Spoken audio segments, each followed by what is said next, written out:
Hola a todos y bienvenidos a un nuevo vídeo de Brickton, donde vamos a ver con imágenes los sets de LEGO Star Wars que van a salir en enero de 2023. Desde hace un par de días estoy viendo cómo han salido las imágenes de los sets, incluso gente que ya los tiene, debido a que hay tiendas que reciben los productos antes y estas o las venden anticipadamente por más precio por lo general, o también solo a cierta gente a precios muy elevados, intuyo que para que hagan reviews en YouTube, ¿no? Gente que tiene contacto. Por desgracia no contamos con ninguno de estos sets, pero sí que me parece interesante hablar analizándolos de la mejor forma posible, ya que llevamos unos meses hablando sobre ellos y así vemos cómo acertados eran los rumores. Me parece algo súper interesante y que también con las fotos pues realmente los vemos todos. Antes de pasar con las fotos quería recordaros que también tengo TikTok e Instagram del canal y que un like y suscripción si os gusta el vídeo ayudaría a seguir creciendo y lo agradecería un montón. Además quería mandar un saludo a Dames Plus, que me pidió que le saludara hace 2 vídeos en el de Marvel, así que aquí tienes tu saludito, encantado. Si os parece bien vamos a ir comentando primero el Battle Pack de la 501. Me gustaría recordar su precio, 19,99 euros y un total de 119 piezas. Por fin tenemos un Battle Pack en condiciones, porque si bien es cierto que todavía podemos encontrar a la venta el de 2020, no era un Battle Pack al uso el de la 501, ya que era 10 euros más caro, contaba con droides y lo que hacían era pues meterte unas pocas piezas más y 2 droides para cobrarte 10 euros porque la gente quiere la 501, ¿no? Cuenta con 4 figuras que ya adelantamos, 2 soldados pesados que son los que tienen el visor azul, cuentan con el torso diferente, bueno, todos cuentan con el torso un poco diferente, ya que tiene una especie de cinturón cruzado que le va desde arriba a la izquierda creo hasta abajo a la derecha, además de una mochila con el símbolo de República, que la verdad que está bastante guay. Contamos con un oficial que es el que tiene la antena azul. La diferencia en el torso con respecto a los soldados básicos de la 501 es que tiene el cinturón de color azul. Además, en todas las fotos promocionales la antena está mal puesta, donde deberían haber hecho el agujero en vez de donde realmente está. Siento la verdad que esto es publicidad engañosa, pero bueno,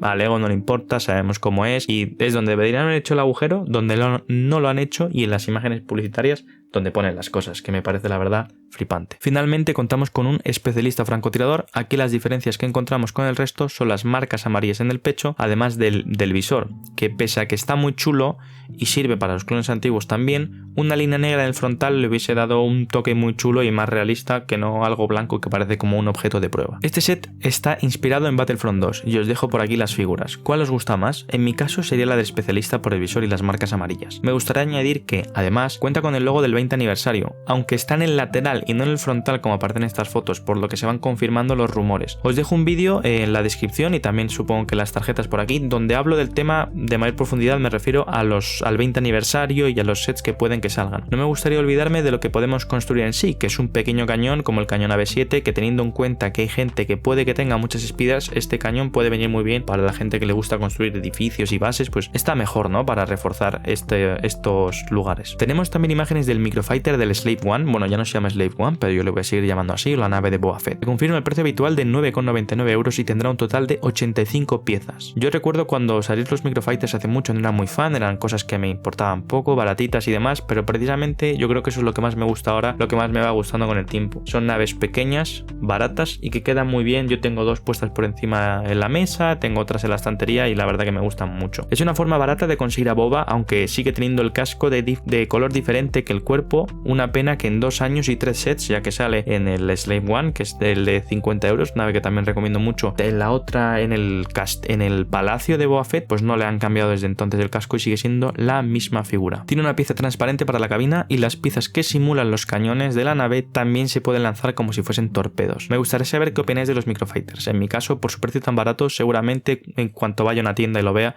pues me lo compraré. Antes de hablar del que puede que sea el mejor set de los 4, vamos a hablar del Brickhead del Tusken Raider, que es el primer set del que tuvimos imágenes. Otro set por 9,99 y 152 piezas, lo cual no está nada mal. Como Brickhead me gusta y sobre todo los colores me parecen que son muy buenos para tenerlo en una mesa de madera o en un lugar donde no va a desentonar mucho. Tenéis el vídeo de los Brickhead del Señor de los Anillos, dejadme en los comentarios si os gusta este más o os gusta más alguno de los otros. Para finalizar vamos a un set del que al principio no tenía tantas ganas, pero una vez lo he visto sí me ha gustado más, y es el TIE Bomber. Cuenta con 625 piezas y el tamaño es muy similar al de 2003, por lo que su precio de 64,99 euros cada vez tiene mejor pinta. Me sorprende que LEGO no haya intentado venderlo o colarlo por 80 euros, ya que sinceramente está muy bien y es algo que hace 2 años sí que hubiesen intentado hacerlo, y con la subida de precios sinceramente Queda raro decir que no entiendo cómo este set no lo han puesto más caro. Como podemos ver en las fotos, tenemos una cabina con una pieza pequeña pero muy fiel a como son los Time Bomber, esa pieza transparente. Entonces ahora la cabina es un poquito más ajustada que lo que sería la de 2003. Tenemos también un carrito para llevar los misiles que va a disparar luego y, como no, ya veréis fotos, tiene también los lanzadores de piezas que tienen todas las naves, estos cañones, los stat shooters en inglés. Cuenta con las 4 figuras que comentamos hace unos meses, a excepción de que Sloane tiene el cargo de vicealmirante y sale con un traje gris y no con uno blanco como se rumoreaba. Las otras figuras son Darth Vader, un piloto y un droide Kong. Se puede observar en las fotos cómo podemos cargarlos hasta 4 misiles que serán lanzados por la parte de abajo y para bombardear a los enemigos, y la verdad que está súper bien, tiene pinta de que tener un tamaño muy bueno y es una nave que va a quedar muy bien si ya tenéis. Yo por ejemplo tengo el Ala X y el TIE Fighter, pues el TIE Bomber va a quedar de lujo con ellos, bajo mi opinión. ¿Qué os parecen los sets? ¿Cuál os ha gustado más? ¿Vais a comprar alguno o vais a pasar? Dejadme eso y cualquier cosa en los comentarios y nos vemos en el siguiente vídeo. Hasta la próxima.